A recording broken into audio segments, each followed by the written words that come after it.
இனிமே GPay, PhonePe use பண்றவங்க கிட்ட பணம் வசூலிக்க போவதா ஒரு தகவல் வெளியாயிருக்கு. அது என்ன அப்படிங்கறத விரிவா பார்க்கலாம். மத்திய ரிசர்வ் வங்கியோட ஆளுநர் சஞ்சய் மல்கோத்ரா ஒரு தகவல் சொல்லியிருக்காரு. என்ன அப்படின்னா, இனிமேல் ஜிபே, போன்பே எல்லாம் யாரெல்லாம் யூஸ் பண்றாங்களோ அவங்க கிட்ட எல்லாம் பணம் வசூலிக்க போறதா அவர் சொல்லியிருக்காரு. எதனால அப்படின்னா, இப்ப இருக்கக்கூடிய காலகட்டத்துல மேக்சிமம் எல்லாருமே டிஜிட்டல் உலகத்துக்கு மாறிட்டு வராங்க. ஏன் அப்படின்னா, கையில அதிகப்படியான பணம் வச்சிருக்க முடியாது. ஏன் அப்படின்னா, அப்ப நம்ம ரொக்கமா நிறைய பணம் வச்சிருந்தோம் அப்படின்னா நம்ம கிட்ட இருந்து வழிப்பறி செய்திருவாங்க. இல்லைன்னா யாராவது என்ன பண்ணிடுவாங்கன்னா கொள்ளை அடிச்சுட்டு போயிருவாங்க. அதுவே டிஜிட்டல் பரிமாற்றம் நம்ம போன்ல வச்சிருந்து பணம் டிரான்ஸ்ஃபர் பண்ணோம் அப்படின்னா அது ரொம்பவே ஈஸியா இருக்கு மக்களுக்கு. அதனால மேக்சிமம் பீப்புள் என்ன பண்றாங்க அப்படின்னா, போன்ல பணம் வச்சுக்கிறது தான், அதை பரிமாற்றம் செய்யறதா நிறைய மக்கள் விரும்புறாங்க. நிறைய பிசினஸ் மேன்களுமே என்ன பண்றாங்க அப்படின்னா, போன்ல தான் பரிமாற்றம் செய்யறாங்க.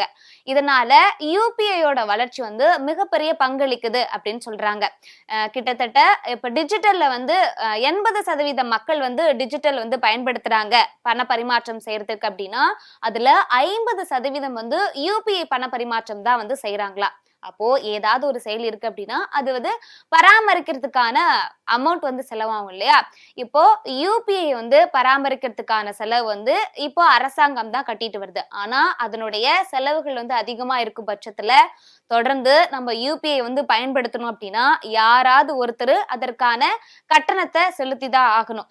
அதனால மத்திய ரிசர்வ் வங்கியோட ஆளுநர் சஞ்சய் மல்கோத்ரா என்ன சொல்றாரு அப்படின்னா, இப்போ ஒரு யூபிஐ பண பரிமாற்றம் செய்யறாங்க அப்படின்னா பணம் கொடுக்கறவங்களுக்கோ இல்லனா பணம் வாங்குறவங்களுக்கோ ஏதாவது ஒரு லாபம் இருக்கணும். அந்த வகையில யூபிஐ பயன்படுத்துறவங்களுக்கு இதுவரைக்குமே எந்த ஒரு பணமுமே வசூலிக்கப்படல.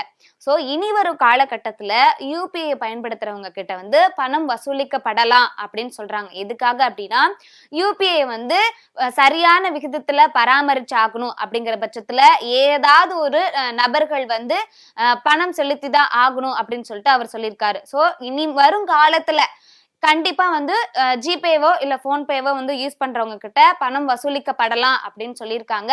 ஒரு வேளை யூபிஐ சரியான முறையில பணத்தை செலுத்திட்டாங்க அப்படின்னா அது பிரச்சனை இல்லை. அப்படி ஒரு பிரச்சனை ஏதாவது ஏற்பட்டிருக்கு அப்படின்னா கண்டிப்பா பணம் பெறுபவர்கள் கிட்டயோ இல்லைன்னா பணம் கொடுப்பவர்கள் கிட்டயோ பணம் வசூலிக்கப்படும் அப்படின்னு சொல்லிட்டு அவர் சொல்லியிருக்காரு.